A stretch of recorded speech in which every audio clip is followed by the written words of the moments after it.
Everyone, मैं Prince Pandey एक बार फिर से आप सभी का टीसीएस पाठशाला के इस यूट्यूब चैनल पे बहुत बहुत स्वागत करता हूँ।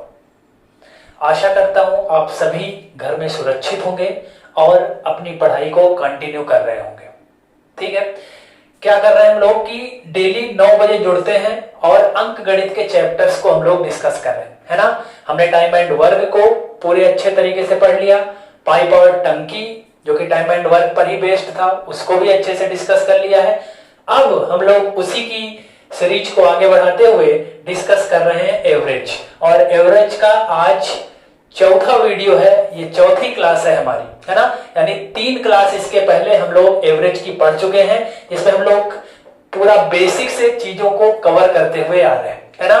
तो अगर आपने अभी वीडियो एवरेज की स्टार्टिंग के नहीं देखे हैं तो सबसे पहले आप उनको देख लीजिए। चैनल टीसीएस पाठशाला है, फटाफट जाके चैनल को सब्सक्राइब कर दीजिएगा और सारी प्लेलिस्ट वहां पर है, वहां पर आप सब कुछ देख सकते हैं। ठीक है, टाइम एंड वर्क की का भी पूरा दिया हुआ है, पाइप एंड सिस्टम की भी प्लेलिस्ट पड़ी हुई है, और जो एवरेज के 3 लेक्चर हमारे हो चुके हैं वो भी आपको प्लेलिस्ट में मिल जाएंगे।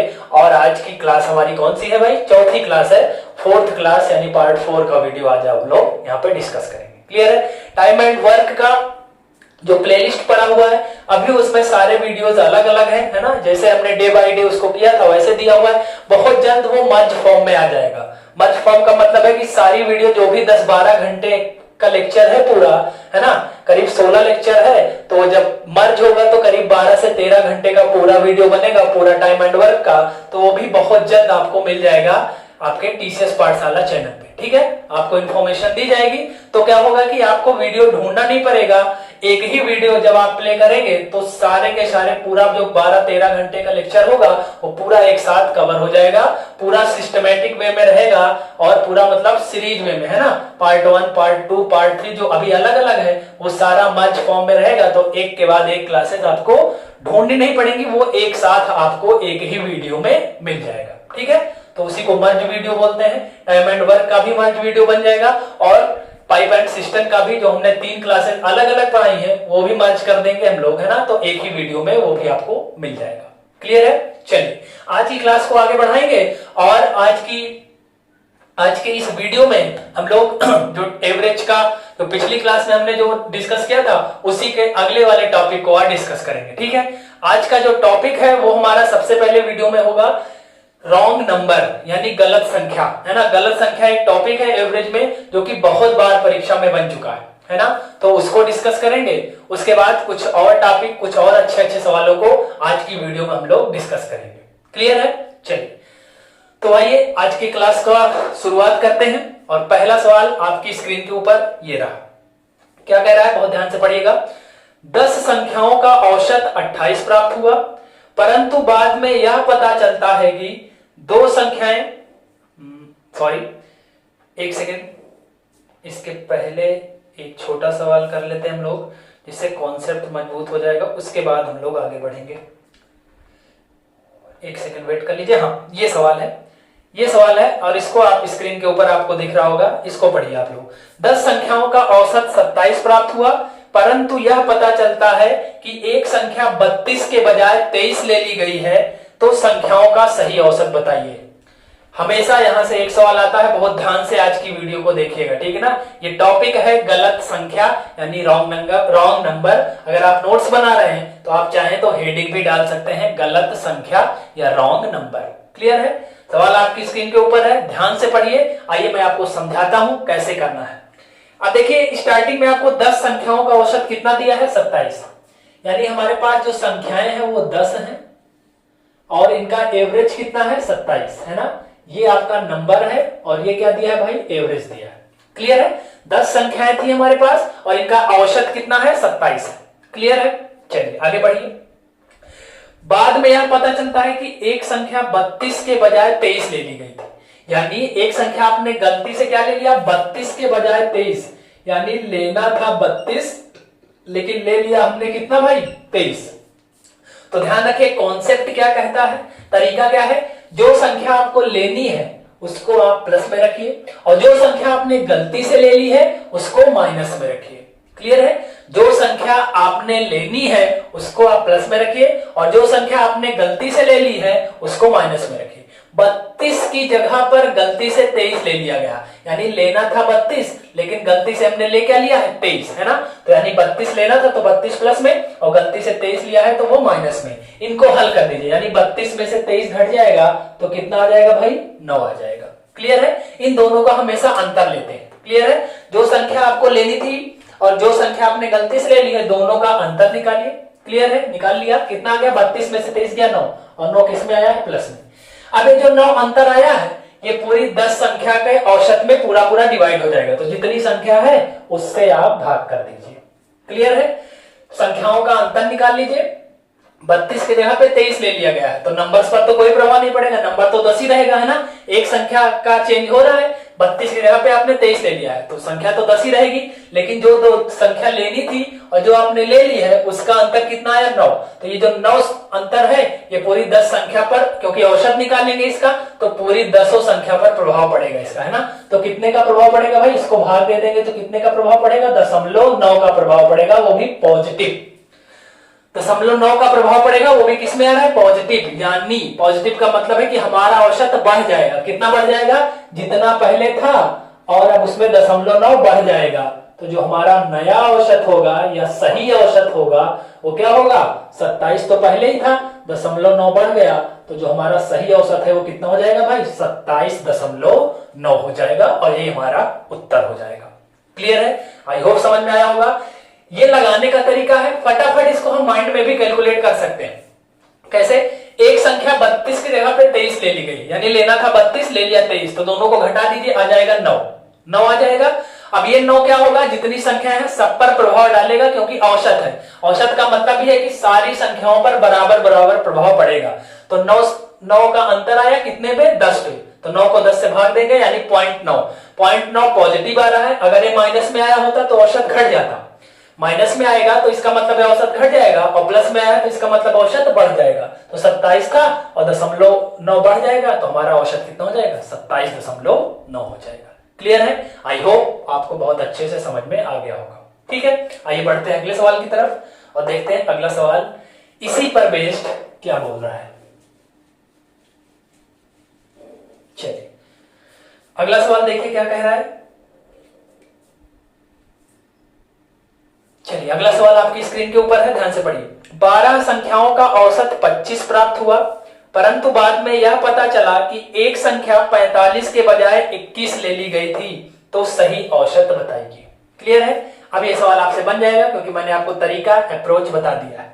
12 संख्याओं का औसत कितना था 25, आइए लिख लेते हैं। नंबर कितना है हमारे पास 12 और जो एवरेज है वो कितना है भाई 25। क्लियर है, अब संख्या क्या है, एक संख्या 45 के बजाय हमने 21 ले ली थी, यानी लेना था 45 और ले लिया है 21, तो दोनों का अंतर निकाल लीजिए फटाफट से, कितना आ जाएगा भाई 24। तो ये जो अंतर आया है 24 ये पूरे नंबर पर प्रभाव डालेगा और प्रभाव नंबर कितने हैं 12, तो औसत पर कितना प्रभाव पड़ेगा भाई 2 का, वो भी प्लस में, है ना, क्योंकि प्लस में आया है तो प्लस आपका 2 प्लस 2 का मतलब है औसत 2 बढ़ जाएगा, यानी जो नया औसत होगा वो क्या हो जाएगा, देखिए न्यू एवरेज, यानी नया औसत 25 पहले था और 2 बढ़ जाएगा भाई, तो नया औसत कितना हो जाएगा भाई 27 हो जाएगा और 27 इस सवाल का बिल्कुल सही जवाब हो जाएगा। क्लियर है, आसान है, चीजें सीख लिया आपने, तरीका सीख लिया, अप्रोच सीख लिया, तो चीजें बहुत आसान है। ठीक है ना, बस जरूरत है तो सीरियस होने की और ईमानदारी से पढ़ने की। क्लियर है, फटाफट से नोट करिए, तो कुछ और सवालों पर बात करते हैं।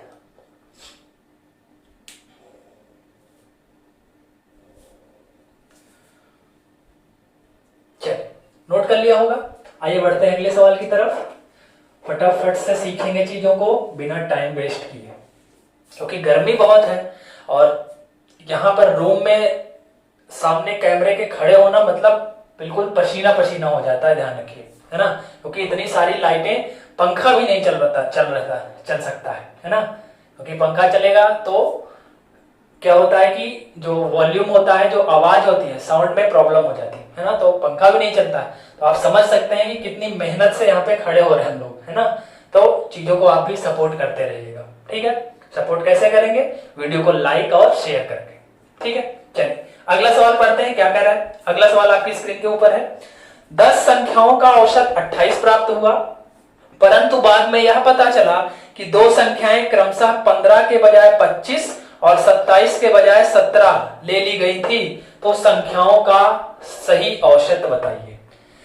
अब पिछले दो सवालों में एक ही सवाल का चेंज था, अब की बार दो दो नंबर्स का चेंज है, तो कोई दिक्कत नहीं है। जो लेना है उसको प्लस में और जो गलती से ले लिया है उसको माइनस में, बस इतना ही करना है।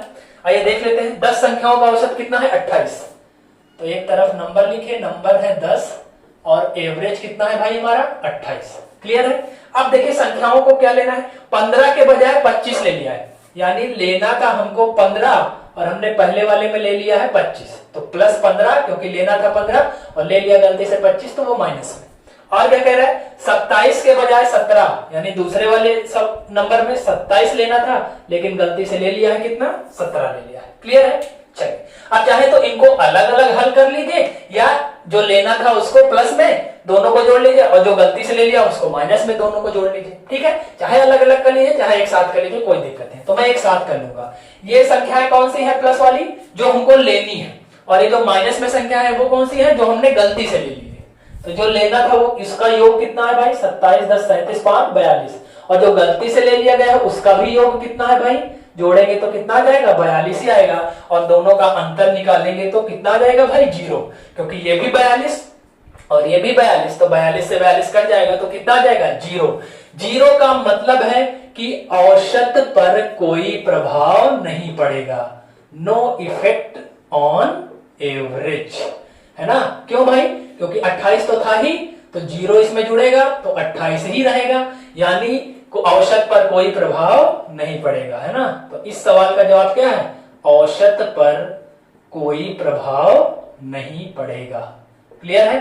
यानी जो आपका पहले औसत था 28, वही औसत अभी भी रहेगा, क्योंकि जो हल करने पे आया उसकी वैल्यू कितनी आ गई? 0, तो 28 में 0 जोड़ेंगे तो 28 ही रहेगा। यानी हम कह सकते हैं कि औसत पर कोई प्रभाव नहीं पड़ेगा, यानी औसत हमारा ज्यों का त्यों रहेगा, यानी 28 ही रहेगा।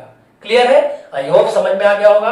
फटाफट से नोट करिए। तो एक सवाल जो परीक्षा में बना है उसको कर लेते हैं, जिससे आपके अंदर और कॉन्फिडेंस आ जाएगा कि हाँ चीजें बिल्कुल सही वे में जा रही है। ठीक है, फटाफट से इसको नोट कर लीजिए। और एक बात मेरी ध्यान रखिएगा, यहाँ पे जो सिखाया जा रहा है इसका नोट्स आप जरूर बनाइएगा। ये नोट्स आपको आगे चल के बहुत काम देगा। ठीक है ना। हाँ, जो सीरियस लोग हैं केवल उन्हीं से मैं कह रहा हूं, है ना। जो केवल वीडियो देख के छोड़ देते हैं उनका कोई मतलब नहीं है। ठीक है ना। जो सीरियसली देख रहे हैं और जो ईमानदारी से पढ़ रहे हैं उनसे मैं इतना कहना चाहूंगा कि पूरा का पूरा नोट्स आप बनाते चलिए और चीजों को ईमानदारी और मेहनत से सीखिए। बहुत काम आएगा जरूर, ये सिलेक्शन में आपके बहुत हेल्पफुल होगा। ठीक है, तो नोट्स जरूर बनाते चलिएगा।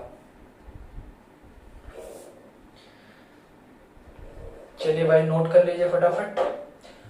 चलिए हटा दें, आइए हटा देते हैं इसको और बढ़ते हैं एक सवाल और जो कि परीक्षा में आया है। चलिए अगला सवाल एग्जाम का सवाल है, आपकी स्क्रीन के ऊपर ये रहा। क्या कह रहा है भाई? अंग्रेजी की परीक्षा में 24 छात्रों के औसत अंक 56 हैं। बाद में यह पता चला कि 3 अंक 48, 59 तथा 67 गलती से 54, 45 तथा 61 लिख दिए गए हैं। तदनुसार सही औसत बताइए। अभी इसके पहले वाला हमने 2 नंबर का चेंज देखा था, ये जो एग्जाम में आया है वो 3 नंबर का चेंज है। कोई दिक्कत नहीं है, मैंने आपको बताया कॉन्सेप्ट वही है। जो लेना है उसको प्लस में, जो गलती से ले लिया उसको माइनस में। हल कर दीजिए, जितना आएगा उतना ही वही आपका उत्तर हो जाएगा। वही पुराने वाले औसत पे जोड़ दीजिए या घटा दीजिए। क्लियर है। आइए देख लेते हैं, लेकिन सबसे पहले इसको आप खुद से बनाने का प्रयास करिएगा। ठीक है, उसके बाद यहाँ पर देखिएगा बोर्ड की तरफ। 24 छात्रों के औसत 56, यानी नंबर ऑफ स्टूडेंट्स कितने हैं? 24, और जो इनका एवरेज है वो कितना है भाई? 56। क्लियर है, यहां तक सही है। अब 3 नंबर 48, 59 तथा 67 गलती से ये लिख लिए गए, है ना। यानी लिखना था आपने 48, 59 और 67 ये लिखना था, तो इसको हमने प्लस में लिया है, क्योंकि भाई जो हमको लिखना है वो हमने प्लस में हमको प्लस में लेना था, जो गलती से ले लिया उसको माइनस में। लेकिन 48 की जगह पे आपने 44 ले लिया है, 59 की जगह पे आपने 45 ले लिया है, और 67 की जगह पर आपने कितना ले लिया है भाई 61, तो जो आपने गलती से लिया है उसको माइनस में कर देंगे। क्लियर है? अब तीनों को इकट्ठा जोड़ दीजिए, चाहे तो आप एक एक करके भी हल कर सकते हैं और चाहे तो इकट्ठा में आसानी रहती है इसलिए इकट्ठा कर लेते हैं। जो लेना है आपको उनका योगफल निकाल लीजिए। 9 7 16 और 16 8 24 के 4 हासिल 2, 6 2 8 5 13 और 13 4 17, इतना आपको लेना था लेकिन आपने गलती से किया क्या है, इतना ले लिया है, तो इसका योगफल लीजिए। 5 4 9 1 10, 6 1 7 4 11 4 15। क्लियर है? अब इसका अंतर निकाल लेंगे, है ना, कि 174 तीनों को जोड़ने पे आपको 174 लेना था लेकिन आपने गलती से लिया कितना है तीनों का योगफल 150, तो दोनों के योगफल में जो अंतर है वो कितने का है भाई 24 का। क्लियर है? 24 का है। अब क्या होगा, यही जो अंतर आया है ये पूरे नंबर पर प्रभाव डालेगा औसत पर, क्योंकि औसत का मतलब ही है कि सभी संख्याओं पर बराबर बराबर प्रभाव डालेगा।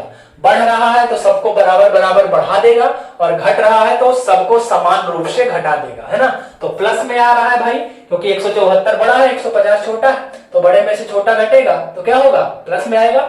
और 24 है और संख्या भी कितनी है 24 है, तो 24 पूरा 24 पर प्रभाव डालेगा, तो हल करेंगे तो कितना आ जाएगा +1, यानी एक आपका औसत बढ़ जाएगा तो जो नया औसत है वो क्या हो जाएगा भाई, जो न्यू एवरेज है नया औसत वो क्या हो जाएगा 56 तो पहले ही था और एक बढ़ गया तो नया औसत कितना हो जाएगा 57 हो जाएगा, और 57 बिल्कुल इस सवाल का सही जवाब है। ठीक है, एग्जाम में पूछा हुआ सवाल है, कॉन्सेप्ट मैंने समझा दिया है ना, कि क्या लेना है उसको प्लस में और जो गलती से ले लिया है उसको माइनस में, हल करके नंबर जितने हैं उस पर भाग दे दीजिए। प्लस में आया तो औसत बढ़ जाएगा और माइनस में आया तो औसत घट जाएगा। क्लियर है? यही कॉन्सेप्ट है। आई होप आपको 4 सवालों के माध्यम से बहुत अच्छे ढंग से समझ में आ गया होगा। ठीक है, कोई डाउट होता है तो आप कमेंट में पूछ सकते हैं या व्हाट्सएप के थ्रू भी पूछ सकते हैं और अपना डाउट क्लियर कर सकते हैं। ठीक है, फटाफट से इसको नोट कर लीजिए, फिर बढ़ेंगे हम लोग अगले टॉपिक की तरफ।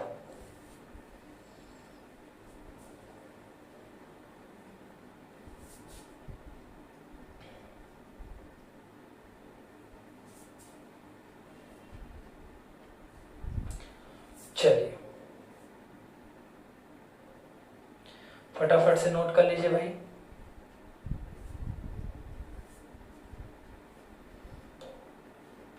नोट कर लिया होगा। आइए कुछ और सवालों पर बात करते हैं।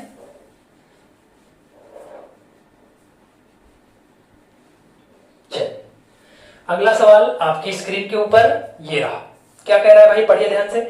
11 खिलाड़ियों की औसत आयु 27 वर्ष। ध्यान दीजिएगा, जो अभी तक हम लोग टॉपिक पढ़ रहे थे रॉन्ग नंबर वो खत्म हो चुका है ना, उसको 4 सवालों के माध्यम से मैंने खत्म कर दिया है। अब कुछ हम लोग और सवालों पर बात करेंगे। क्लियर है? चलिए सवाल पढ़िए ध्यान से। 11 खिलाड़ियों की औसत आयु 27 वर्ष है। यदि कप्तान की आयु को हटा दिया जाए तो औसत आयु में 0.5 वर्ष की कमी हो जाती है, तो कप्तान की आयु बताइए। अगर आपने कल की वीडियो देखी है तो आप ये सवाल फटाफट से बता दोगे। ठीक है ना, मैंने जानबूझ के कल की क्लास का ही एक सवाल लिया है जिससे कि आपको पता चले, और जिसने कल की क्लास नहीं देखी है वो सबसे पहले क्लास देखेगा तभी इस सवाल को कर पाएगा। ठीक है ना, और जिसने देखी है कल की वीडियो वो इस सवाल को तुरंत कर लेगा। इसीलिए मैंने लिया है कि चीजें आपको थोड़ा रिफ्रेश हो जाएं और याद आ जाएं कि कल हमने क्या सीखा था। ठीक है, चलिए इसको बनाते हैं। कल मैंने आपको कल की क्लास में एक कॉन्सेप्ट बताया था कि नंबर इनटू एवरेज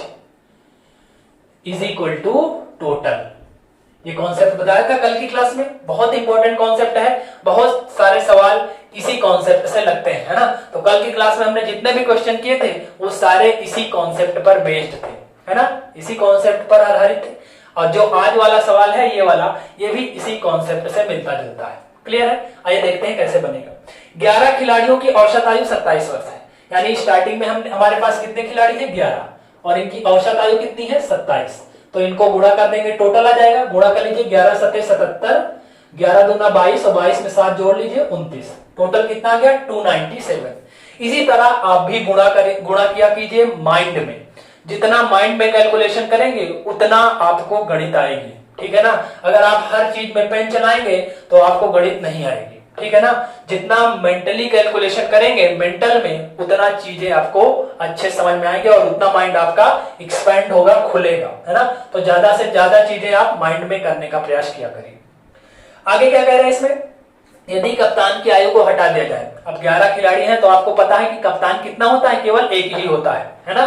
कप्तान कितने होते हैं, कैप्टन केवल कोई एक ही होता है। तो अब एक लोगों को यहां से हटा देंगे, यानी कैप्टन को हटा देंगे, तो नंबर ऑफ प्लेयर्स कितने बचेंगे, खिलाड़ियों की संख्या कितनी हो जाएगी भाई, 10। अब ये खिलाड़ियों की संख्या हो गई, एक कप्तान को हटा दिया गया, तो औसत में क्या हो रहा है, 0.5 की कमी हो जा रही है।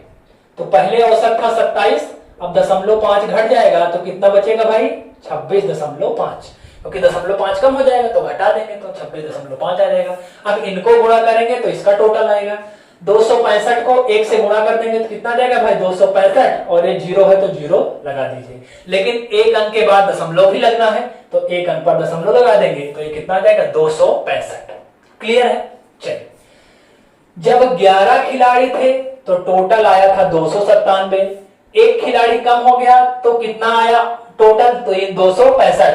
तो जो यहाँ पे एक खिलाड़ी कम हुआ उसी के वजह से ये टोटल भी कम हो गया, है ना। तो इसका अंतर निकाल लीजिए आप, 7 में से 5 गया 2 और 9 में से 6 गया 3। ये जो 32 का चेंज आया है, ये क्यों आया है, क्योंकि यहाँ पर एक खिलाड़ी कम हो गया है। तो वही कैप्टन है, जो कम हो गया वो कौन सा है भाई, जो एक कम हो गया है, यही हमारा क्या है, कैप्टन है। तो कैप्टन की एज आपसे पूछा है, तो कैप्टन की एज कितनी निकल के आई भाई, 32 वर्ष।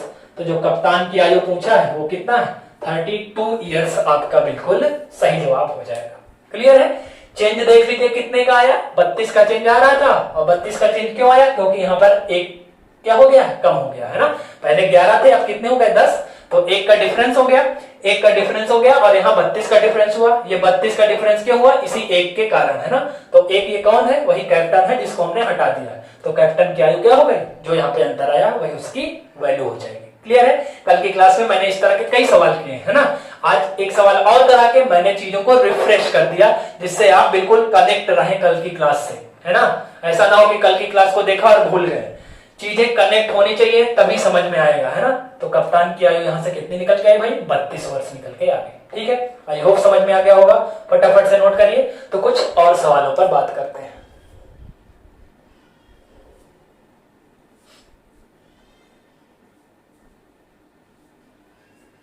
चलिए, नोट कर लिया होगा। आइए बढ़ते हैं अगले सवाल की तरफ। अगला सवाल आपकी स्क्रीन के ऊपर ये रहा। क्या कह रहा है, 10 खिलाड़ियों का औसत भार 45 किलोग्राम है। यदि अध्यापक के भार को और शामिल कर लिया जाए तो औसत भार में 2 किलोग्राम की वृद्धि हो जाती है, तो अध्यापक का भार बताइए। ये सवाल भी इसी कॉन्सेप्ट पर बेस्ड है। कॉन्सेप्ट क्या है भाई, number into average is equal to total. ये कॉन्सेप्ट बहुत ध्यान से समझ लीजिएगा। इस पर पूरा का पूरा एक वीडियो था कल की क्लास वाला, है ना। तो बहुत ध्यान से इस चीजों को देखिएगा। अब 10 विद्यार्थियों का औसत भार कितना है, 45। तो 10 विद्यार्थी हैं और औसत कितना है, 45 है। तो टोटल करेंगे तो कितना आ जाएगा भाई, 450 यानी 450, 450 हो जाएगा। यदि अध्यापक के भार को शामिल कर लिया जाए, अब अध्यापक ही दिया है, अध्यापकों दिया होता तो कई सारे अध्यापक होते, लेकिन अध्यापक दिया है तो इसका मतलब केवल एक बढ़ा है। एक बढ़ा है तो अब कितने लोग हो जाएंगे भाई, 11। और औसत आपका 2 बढ़ जाता है, पहले 45 था औसत, अब कितना हो जाएगा 47।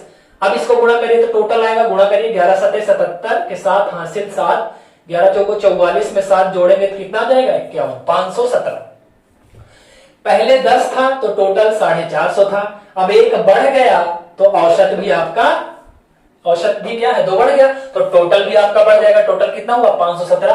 तो इन दोनों का अंतर देख लीजिए, 50 यहाँ और 17 यहाँ, तो टोटल कितने का अंतर आया, 67 का। ये 67 ज्यादा क्यों हो गया, क्योंकि यहाँ पर एक बढ़ गया, और ये एक कौन है, अध्यापक है, यानी वही टीचर है। तो वही टीचर का जो वेट आपसे पूछा है वो कितना है भाई, 67 किलोग्राम। तो जो पूछा है कि टीचर का जो वेट बताइए, अध्यापक का भार बताइए, तो वही अध्यापक का भार कितना हो जाएगा भाई, 67 किलोग्राम। क्योंकि यही चेंज आ रहा है और एक का चेंज आ रहा है। क्यों आ रहा है, क्योंकि यहाँ पर एक बढ़ गया है और यहाँ पे कितने का चेंज आया, 67। तो ये जो 67 का चेंज है वो वही 1 यूनिट की वैल्यू हो जाएगी। और एक वो कौन है जो बढ़ा है, बढ़ा कौन है, अध्यापक, है ना। क्योंकि 10 लोग तो पहले ही थे, अध्यापक बढ़ गया तो 11 हो गए, तो वही एक क्या है, अध्यापक है। और उसका जो वजन है वो कितना हो जाएगा भाई, 67 किलोग्राम उसका वजन हो जाएगा। क्लियर है? आई होप बहुत अच्छे से समझ में आ गया होगा। फटाफट से नोट कर लीजिए, फिर बढ़ते हैं कुछ और सवालों की तरफ। ठीक है, चलिए, ये कॉन्सेप्ट बहुत इंपॉर्टेंट है, ध्यान रखिएगा। ठीक है, चलिए, नोट कर लिया होगा, स्क्रीनशॉट ले लीजिए फटाफट से। ठीक है, अपने नोट्स में इसको लिख लीजिएगा, और इस तरह के जितने भी सवाल अब आपको प्रैक्टिस सेट या बुक में मिलेंगे उनकी खुद से प्रैक्टिस आप करिएगा। ठीक है, इसके बाद जब मॉक टेस्ट हम लोग करेंगे तो फिर से चीजों को सफल्ड फॉर्म में फिर से रखेंगे, है ना। पूरा का पूरा चैप्टर एवरेज का मिला करके एक मॉक टेस्ट कराऊंगा फिर से 15-20 सवालों का, जो कि एग्जाम में ज्यादा से ज्यादा बनते हैं, जो बार बार बनते हैं वही सवाल हम लोग करेंगे। ठीक है, बाकी आप खुद से भी और प्रैक्टिस करिएगा, और जो ना है पूछिएगा। ठीक, चलिए हटा देते हैं और बढ़ते हैं अगले सवाल की तरफ। चलिए, अगला सवाल आपकी स्क्रीन के ऊपर ये रहा। क्या कह रहा है, 10 विद्यार्थियों का औसत भार 45 किलोग्राम है। यदि एक विद्यार्थी के भार को हटा दिया जाए तो औसत भार में 1 किलोग्राम की कमी हो जाती है, तो हटाए गए विद्यार्थी का भार बताइए। ये सवाल भी इसी पर बेस्ड है, फटाफट से खुद से प्रयास करिए, उसके बाद मैं आपको बता देता हूं। ठीक है, सबसे पहले लेकिन आप खुद से प्रयास करिए। चलिए, सबसे पहले वीडियो को पॉज करके खुद से बनाने का प्रयास किया करिए। ठीक है, क्योंकि आप चीजों को सीख चुके हैं।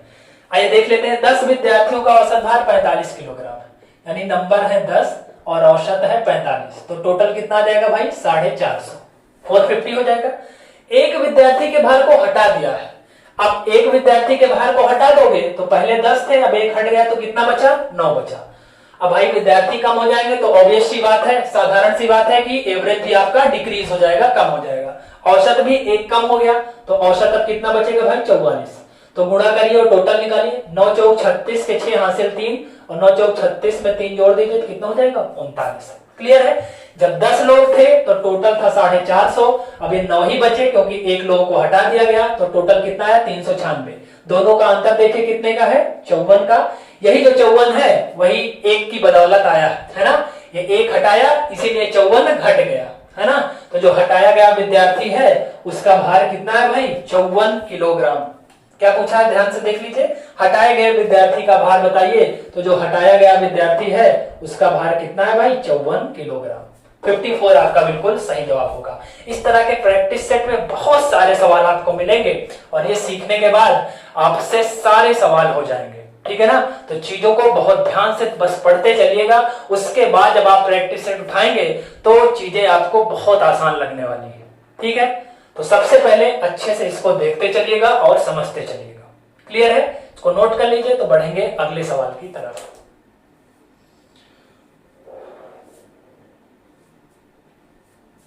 चलिए,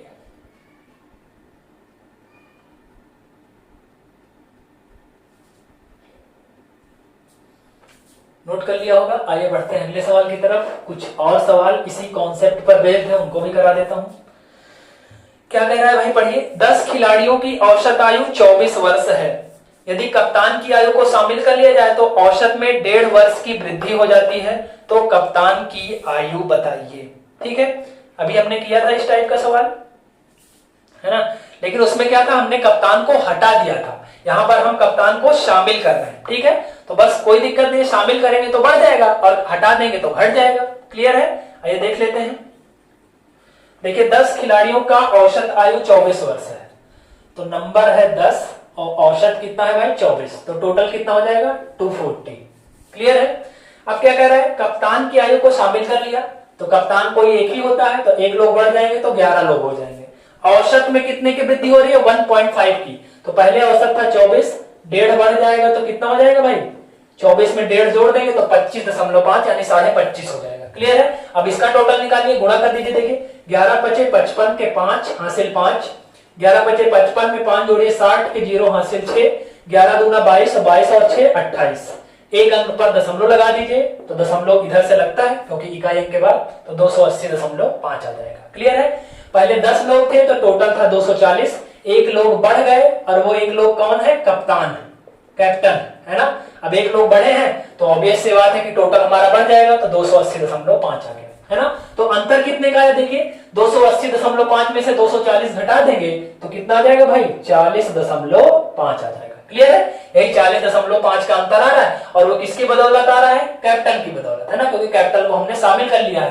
तो आपसे कैपिटल की आयु पूछा है ना, तो कैपिटल की आयु कितनी हो जाएगी भाई, 40.5 वर्ष, है ना।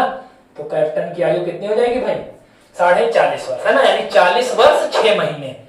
40.5 का मतलब क्या है भाई, 40 वर्ष और 6 महीने, है ना। तो कप्तान की आयु बतानी है तो 40.5 वर्ष आपका बिल्कुल सही जवाब हो जाएगा। क्लियर है, फटाफट से नोट कर लीजिए। तो बढ़ेंगे अगले सवाल की तरफ, और कोई डाउट होगा तो जरूर पूछते चलिएगा, ठीक है ना। फटाफट से नोट कर लीजिए।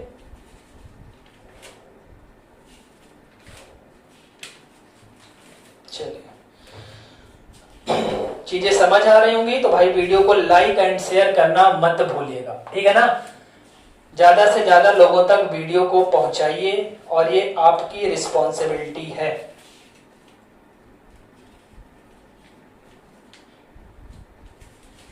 चलिए, ठीक है, नोट कर लिया होगा। आइए बढ़ते हैं अगले सवाल की तरफ और देखते हैं अगला सवाल क्या कह रहा है।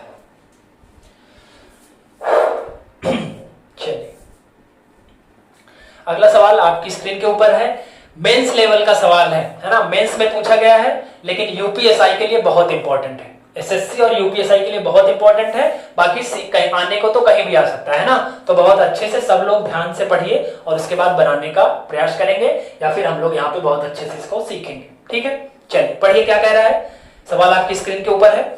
एक छात्रावास में 35 छात्र हैं, 7 नए छात्रों के प्रवेश ले लेने से औसत खर्च में 1 रुपए की कमी हो जाती है, जबकि उनके कुल खर्च में 42 रुपए की वृद्धि हो जाती है। तो आपको बताना है छात्रावास का पुराना औसत खर्च क्या है। क्लियर है, छात्रावास का पुराना। अब पुराना भी पूछ सकता है, नया भी पूछ सकता है ना, कई सारे सवाल बनेंगे, लेकिन हमने आपसे पूछा है पुराना औसत खर्च। क्लियर है, मेंस लेवल का सवाल है लेकिन चीजें बहुत आसान है ना। अगर आपके दिमाग में कॉन्सेप्ट क्लियर है तो आप चीजों को कर लोगे। कॉन्सेप्ट क्या है, वही number into average is equal to total. ये कैसे पहचानेंगे कि यही लगेगा, जब भी आपको इस तरह का दिया जाए कि पहले कुछ लोगों का औसत दिया रहे, उसके बाद कुछ और लोगों को शामिल कर लिया जाए, तो क्या होगा, अगर शामिल करेंगे तो चीजें बढ़ जाएंगी और अगर घटा देंगे या निकाल देंगे तो चीजें घट जाएंगी। तो इस कॉन्सेप्ट का यूज हम लोग तुरंत कर लेंगे, ठीक है। आइए समझते हैं क्या कह रहा है भाई। एक छात्रावास में कितने छात्र हैं भाई, 35 छात्र हैं, ठीक है। एक बार सवाल को ध्यान से पढ़ लीजिएगा। एक छात्रावास में 35 छात्र हैं, 7 नए छात्रों के प्रवेश ले लेने से, है ना, 7 नए छात्रों के प्रवेश ले लेने से क्या है, औसत में कितने की वृद्धि हो जाती है भाई, ध्यान से पढ़िए। औसत में 1 रुपए की वृद्धि हो जाती है, जबकि कुल खर्च में 42 रुपए की वृद्धि हो जाती है। तो छात्रावास का पुराना औसत खर्च बताना है। क्लियर है, आइए समझते हैं क्या कह रहा है। एक छात्रावास में 35 छात्र हैं, यानी स्टार्टिंग में जो नंबर है, नंबर ऑफ स्टूडेंट्स कितने हैं, 35, लेकिन इनका औसत कितना है ये हमको नहीं पता है। तो औसत मान लीजिए कुछ भी, मैं ए मान लेता हूं औसत, तो इनका टोटल खर्च हो जाएगा वो कितना आ जाएगा, 35A। 35 लोग हैं और जो एवरेज एक्सपेंडिचर है यानी औसत खर्च है उसको मैंने मान लिया ए, तो टोटल खर्च कितना हो जाएगा, 35A। ऐसे ही टोटल निकलता है, number into average is equal to total. Clear, 7 नए छात्रों के प्रवेश ले लेने से, अब 7 लोग और आ गए, तो पहले 35 लोग थे, 7 लोग और आ गए, तो अब टोटल कितने लोग हो गए भाई, 42 लोग हो गए। अब 7 लोग और आ गए तो होता क्या है, औसत खर्च में 1 रुपए की कमी हो जाती है। पहले औसत खर्च कितना था भाई, A रुपए था, अब 1 कम हो जाएगा तो कितना हो जाएगा, A माइनस 1 हो जाएगा। अब इसको मल्टीप्लाई करेंगे तो फिर टोटल आ जाएगा, मल्टीप्लाई कर दीजिए। 42 में A से गुणा करेंगे तो 42 है, और 42 में 1 से गुणा करेंगे तो 42 है ना, क्योंकि ब्रैकेट में है तो दोनों में मल्टीप्लाई होगा। तो जो नया खर्च हो गया, नया कुल खर्च कितना हो गया, 42A माइनस 42। अब A की वैल्यू पता चल जाए तो हमारा काम हो जाएगा। आगे क्या दिया है ध्यान से देखिए, कुल खर्च में 420 रुपए की वृद्धि हो जाती है। कुल खर्च में 420 रुपए की वृद्धि हो जाती है। पहले हमारा कुल खर्च था 35A, अब कुल खर्च कितना हो गया, 42A माइनस 42। ज्यादा कौन है, ज्यादा खर्च ये होगा क्योंकि इसमें ज्यादा लोग आए हैं, तो भाई ज्यादा लोग आएंगे तो खर्च बढ़ जाएगा। यानी इसका और इसका अंतर कितने का है? 420 रुपए का है ना। कह रहा है ना कुल खर्च में 420 रुपए की वृद्धि हो जाती है, मतलब जितना पहले खर्च हो रहा था उससे 420 रुपए अब ज्यादा खर्च होगा। ठीक है ना। यूपीएसआई में इसी टाइप के क्वेश्चंस का एक्सपेक्टेशन है आने का। ठीक है ना, तो चीजों को बहुत ध्यान से समझिएगा। कुल खर्च में 420 रुपए की वृद्धि हो जाती है, यानी जितना पहले था और जितना अब है दोनों को घटा के 420 के बराबर कर दीजिए। ठीक है, तो बड़ा वाला खर्च ये है, तो सबसे पहले इसको लिखिए 42A माइनस 42 माइनस 35A। ये क्या है? ये है नया खर्च टोटल, और ये क्या है? पुराना खर्च टोटल। हमसे पुराना खर्च पूछा है, ए की वैल्यू पता चल जाए, 35 में गुणा कर दूंगा तुरंत निकल आएगा। ठीक है ना। क्या पूछा है? छात्रावास का पुराना औसत खर्च। ठीक है, पुराना औसत खर्च तो भाई ए ही रुपए है। ये जो 35A है ये पुराना कुल खर्च है। पुराना कुल खर्च पूछा होता तो 35A होता, लेकिन हमको केवल पुराना औसत खर्च बताना है, यानी ए की वैल्यू केवल बतानी। तो ए की वैल्यू हम लोग यहाँ निकाल लेंगे, और ये किसके बराबर हो जाएगा भाई? 420 के, है ना। कह रहा है ना भाई टोटल खर्च में 420 रुपए की वृद्धि हो जाती, तो दोनों का अंतर 420 के बराबर कर दी। आइए घटा लेते हैं। 42A में से 35A घट जाएगा तो 7 है, सॉरी 42A में से 35 से घट जाएगा तो कितना बचेगा? 7 है, माइनस 42 उधर जाएगा तो जुड़ जाएगा, तो 420 में 42 जोड़ लीजिए तो कितना हो जाएगा? 462 हो जाएगा। 7 से काट दीजिए, 7 छंग 42, 4 बचेगा 42 और 7 छंग 42, तो ए की वैल्यू कितनी आ गई भाई? 66। और यही आपका पुराना औसत खर्च हो जाएगा, है ना। क्योंकि आपसे क्या पूछा है? छात्रावास का पुराना औसत खर्च। क्लियर है? एक बार फिर से देख लीजिए, कहीं गड़बड़ तो नहीं है। औसत खर्च में कितने की वृद्धि हो जाती है भाई? सॉरी 420 नहीं 42 दिया है, माफ करिएगा 42 दिया है, तो 42 के 42 बढ़ाइए। सॉरी मैंने यहाँ 420 कर दिया, 420 की वृद्धि नहीं हो रही, केवल 42 की वृद्धि हो रही है, तो 42 के बराबर करिए। तो माइनस 42 हो जाएगा तो प्लस 42 होगा, तो 42 में 42 जुड़ जाएगा तो कितना आ जाएगा? 84 आ जाएगा। और जब इसको 7 से काटेंगे, 7 से काटेंगे तो क्या आ जाएगा भाई? 12 आ जाएगा, क्योंकि 12 सत्ते क्या होता है? 84। तो ए की वैल्यू कितनी आ जाएगी भाई? 12 आ जाएगी, है ना। यहाँ 420 नहीं था, 42 था, है ना। जीरो हटा लीजिएगा, माइनस यहाँ 42 और ये माइनस 42 भी जाएगा तो प्लस 42, 42 कितना हो जाएगा? 84 और 12 सत्ते 84, तो ए की वैल्यू कितनी आ गई? 12। यानी जो आपसे पूछा था छात्रावास का पुराना औसत खर्च कितना है भाई? 12। अब यहाँ पे 4 सवाल मुझे दिख रहे हैं। छात्रावास का पुराना औसत खर्च 12, छात्रावास का नया औसत खर्च 12 में से एक गया 11, छात्रावास का पुराना कुल खर्च निकालना हो तो 35 में ए यानी 12 से गुणा कर देंगे, टोटल खर्च निकल आएगा पुराना वाला। नया निकालना है तो इसमें रख दीजिए तो नया खर्च आ जाएगा। यहां से मुझे 4 सवाल दिख रहे हैं, ठीक है ना, और चारों सवालों को मैंने डिस्कस कर लिया, ठीक है ना। पूछा तो आपसे कोई एक ही जाएगा। मैंने आपसे पूछा है छात्रावास का पुराना औसत खर्च, तो उसकी वैल्यू कितनी हो गई भाई आपकी? 12। लेकिन यहाँ पे 4 सवाल पूछ सकता है, चारों में से कुछ भी पूछ सकता है ना, तो चारों सवालों के लिए तैयार रहिएगा, ठीक है ना। और यही है कि आप चीजें कितना सीरियसली सोच रहे हैं, है ना, कितना सीरियसली सीख रहे हैं, यही आपका डिपेंड होता है। कि मैंने तो एक सवाल आपको बता दिया, अब अगर आप खुद से क्या सोच पाते कि यहाँ पर 4 सवाल बन रहा है ना। मैंने अभी आपको बता दिया, लेकिन ये आपके दिमाग में खुद आना चाहिए कि सर ने तो एक सवाल यहां से बना लिया, है ना, अब क्या इसमें और कुछ बन सकता है, यही आपको सोचना है। और जिस दिन आप ये सोचने लगे उसी दिन आपको मैथ आनी शुरू हो जाएगी, है ना। कि ये सवाल तो जो पूछा है बुक में या एग्जाम में वो तो ठीक है, क्या इस सवाल से कोई और सवाल नया बनाया जा सकता है, यही मेन है। जितना आप सोचेंगे उतना आपको मैथ आएगी। तो यहां से एक नहीं बल्कि 4 सवाल बनाए जा सकते हैं इसी सवाल से। छात्रावास का पुराना औसत खर्च, छात्रावास का नया औसत खर्च, छात्रावास का पुराना कुल खर्च, छात्रावास का नया कुल खर्च, और सारी की सारी वैल्यू किस पर डिपेंड है? ए पर। ए की वैल्यू निकल गई तो अब चाहे जो हमसे पूछे सब हम लोग निकाल लेंगे। क्लियर है? आई होप बहुत अच्छे ढंग से मैंने इसको आपको समझाया है, जो कि आपको समझ में आ गया होगा। क्लियर है? फटाफट से इसको नोट कर लीजिए, तो बढ़ेंगे अगले सवाल की तरफ। और अगर मैंने समझाया है, मेरा समझाना अगर आपको पसंद आया होगा, तो आप उसको कैसे बताएंगे? वीडियो को लाइक करके और वीडियो को शेयर करके, ठीक है ना। अपना सपोर्ट दिखाइए, तभी पता चलेगा कि चीजें आपको पसंद आ रही है ना। वीडियो को लाइक और शेयर जरूर करिएगा। चलिए नोट कर लिया होगा। आइए एक सवाल और करते हैं, अच्छा सा एग्जाम में आया हुआ सवाल है ये भी। चलिए अगला सवाल क्या कह रहा है, अगला सवाल आपकी स्क्रीन के ऊपर है, ध्यान से पढ़िए। 3 क्रमागत सम संख्याएं हैं और 3 क्रमागत विषम संख्याएं हैं जिनमें बीच वाली संख्या का अंतर 7 है। तीनों सम संख्या और तीनों विषम संख्या के योगफल में अंतर बताइए। एग्जाम में आया हुआ है, फिर से रिपीट हो सकता है, इसलिए बहुत ध्यान से समझिएगा। 3 क्रमागत सम संख्याएं हैं और 3 क्रमागत विषम संख्याएं हैं। चलिए 3 क्रमागत सम संख्या ले लेते हैं, a ले लेते हैं, a+2 ले लेते हैं, a+4 ले लेते हैं, ये सम संख्या होंगी।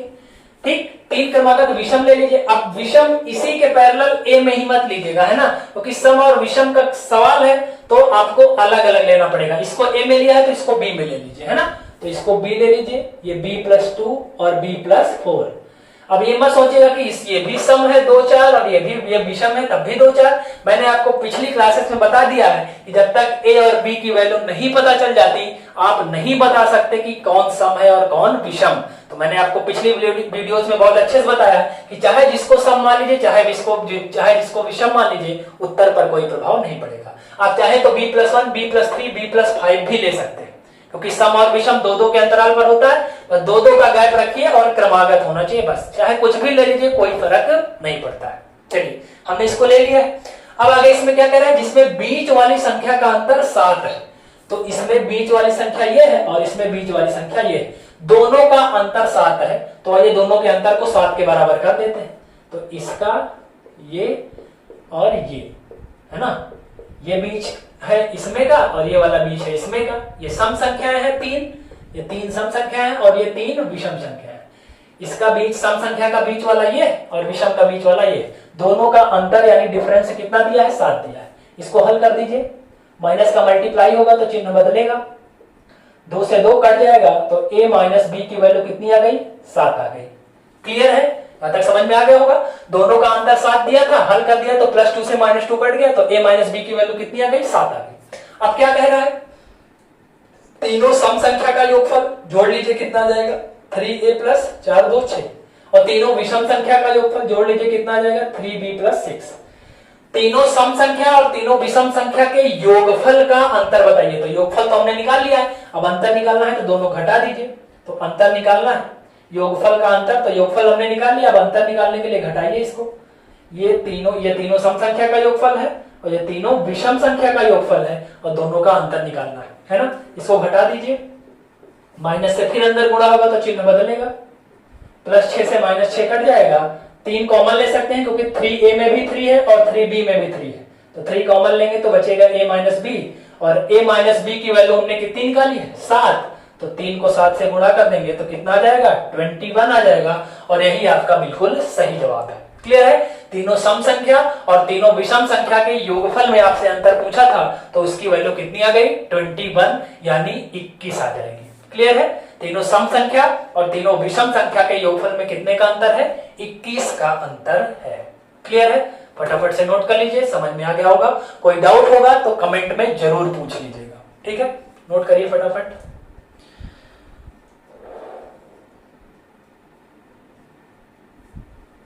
चलिए